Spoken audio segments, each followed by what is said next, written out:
அக்கா நாம் தமிழர் சார்பில் யுவராணி அக்கா நீங்க சொல்லுங்க. இப்ப திமுக சார்பில் வந்து என்னென்ன விஷயங்கள் செஞ்சிருக்கோம் அப்படிங்கிற விஷயங்களை நிறைய குறிப்பிட்டு சொன்னாங்க. இப்ப நீங்க குமாரபாளையம் தொகுதியில போட்டியிடுறீங்க. இப்ப இந்த தொகுதியை பொறுத்த வரைக்கும் அண்ணன் தங்கமணி அவர்கள் ஏற்கனவே 3 முறை தொடர்ச்சியாக வெற்றி பெற்றிருக்கக்கூடியவர். அதே மாதிரி திமுகவும் கட்டாயம் அந்த தொகுதியில வெற்றி பெறணும்னு சொல்லி தீவிரமா களமிறங்குறாங்க. அப்படி 2 பெரிய கட்சிகளுக்கு மத்தியில நாம் தமிழர் கட்சி சார்பில் நீங்கள் போட்டியிட்டு வெற்றி பெற முடியும்னு எப்படி நம்புறீங்க? ஏன் முடியாதுன்னு நீங்க சொல்றீங்க? நான் முடியாதுன்னு நான் சொல்ல வரலக்கா, உங்களோட நம்பிக்கை என்ன? நான் முடியாதுன்ற வார்த்தை வாயில வரல. ஏன்னா நான் கேக்குறேன், வென்றே ஆகணும். எந்த நம்பிக்கையின் அடிப்படையில நீங்க போட்டிடுறீங்க? மக்களுக்கு என்ன வாக்குறுதி கொடுக்குறீங்க?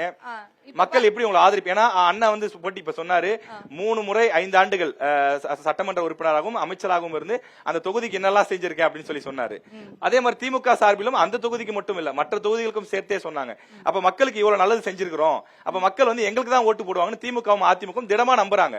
அப்படி இருக்கும்போது நாம் தமிழர் கட்சிக்கு அதிகமான ஓட்டுகள் பெற்று வெற்றி பெறுவோம்னு எப்படி நம்புறீங்க? இதுதான் கேள்வி. 2014 சாயக்கழிவு பொது சுத்திகரிப்பு நிலையம் அமைக்க சுமார் 700 கோடி ரூபாய் வந்து அதிமுக அரசு ஒதுக்குச்சு. சரிங்களா? அது வந்து எதுக்குன்னா 2014 குமாரபாளையம், ஈரோடு, பள்ளிப்பாளையம், கரூர் மற்றும் சேலம் ஆகிய மாவட்டங்களில பூஜ்ய நீர் வெளியேற்றம், அதாவது ஜீரோ லிக்விட் டிஸ்சார்ஜ், சரிங்களா, வசதியுடன் கூடிய ஒருங்கிணைந்த ஜவுளி பூங்கா மற்றும் பொது சுத்திகரிப்பு நிலையம் அமைக்க வேண்டும் அப்படின்னு சொல்லிட்டு 700 கோடி ரூபாய் ஒதுக்குச்சு. சரிங்களா? இங்க பாருங்க, அதுதான் வந்து இந்த பொது சுத்திகரிப்பு நிலையம். அண்ணா தெரியும், எஸ்எஸ்எம் ஸ்கூல் பக்கத்துல இருக்குது, காவிரி கரையோரத்துல எய்ம்ஸ் மருத்துவமனை மாதிரி. இதுதான் வந்து அந்த 700 கோடி ரூபாய்.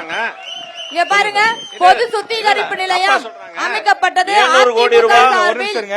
குற்றச்சாட்டுக்கு பதில் சொல்லு. அதையும் வாங்கி 700 கோடி ரூபாய் பள்ளிப்பாளையம் ஈரோட்டு கிடையாது. 700 கோடி ரூபாய் பைப்லைன் திட்டம். 700 கோடி ரூபாய் பைப்லைன் திட்டம், கடல்ல கொண்டே கிடையாது. அவங்க புரியாம பேசுறவங்க நான் போய் அதை ஒண்ணு சொல்ல முடியாது. ஏன்னா பைப்லைன் திட்டம் என்ன, புரியாம பேசல, சுத்திகரிப்பு திட்டம் என்னன்னு தெரியாம பேசுறோம்.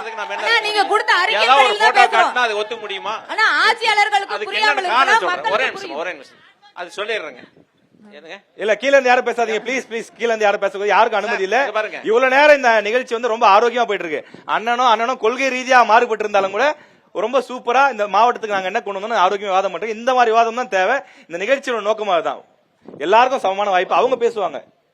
ஒரே நிமிஷம். குற்றச்சாட்டு வச்சிருக்காங்க சொன்ன மாதிரி பைப்லைன் திட்டம் அது வந்து திருப்பூர், ஈரோடு, நாமக்கல், சேலம், கரூர் எல்லா மாவட்டத்தையும் உள்ளடக்கி அதை வந்து பைப்லைன் போட்டு கடல் முன்பை விடுற திட்டமாக அது இருந்தது.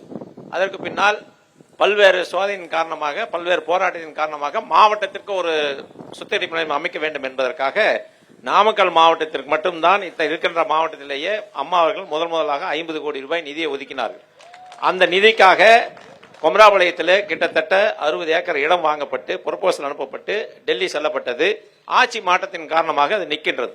இல்ல சார், அம்மா வாங்குனதுன்னா அப்ப 2016 கிட்ட, அதுக்கப்புறம் 5 வருஷம் இருந்தது நீங்க கொண்டு வந்திருக்கலாமே. இல்ல சார், 2016 அறிவிச்சாங்க. ஓகே சார், அறிவிச்சு கொண்டு வந்திருக்கலாமே. இல்ல சார், 16 அறிவிச்சாங்க. அறிவிச்சதுக்கு அப்புறம் தான் எங்க ஒண்ணுட்டு போனாலும் பப்ளிக் பிரச்சனை வந்தது. எல்லாத்தையும் பேசி ஒரு இடத்துல 63 ஏக்கர் வாங்கி அந்த ஆத்துல இருந்து அந்த நாம்ஸ் எல்லாம் வாங்கி டெல்லிக்கு ஃபைல் போயிடுச்சு. கவர்மெண்ட் மாறி போச்சு, நின்று போச்சு. மீண்டும் அந்த எடப்பாடி வந்ததுடன் உடனடியாக அந்த சாயப்பட்ட சுத்திகரிப்பு நிலையம் அமைக்கப்படும் என்பதை நான் தெரிவித்துக் கொள்கிறேன். சரி, அடுத்த டாபிக் போயிடலாம்க்கா. அண்ணா இல்ல, நான் சாயப்பட்ட பிரச்சனையே இல்ல, அதுதான் அவர் விளக்கம் கொடுத்துட்டாரு. அதுக்கு மேல ஏதாவது இருந்ததுன்னா நீங்க சொல்லுங்க. அந்த இடத்துல அமைக்க முடியாது, அது பப்ளிக் பிரச்சனை நிறைய இருக்கு.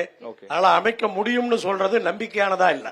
ஆனா இப்ப அந்த சாய கழிவுனால ஏகப்பட்ட பிரச்சனை வருதுங்கன்னா, இப்ப இல்ல சாய கழிவு கண்டிப்பா அதுக்கு சுத்திகரிப்பு ஆலை வேணும். அதுல மாற்று கருத்து இல்ல. அந்த இடம் சரியில்லை, வேற இடம் பாத்துக்கிறதா அவர் சொல்றாரு. நாங்க வாங்கியாச்சு, அதுக்குன்னு வாங்கியாச்சு.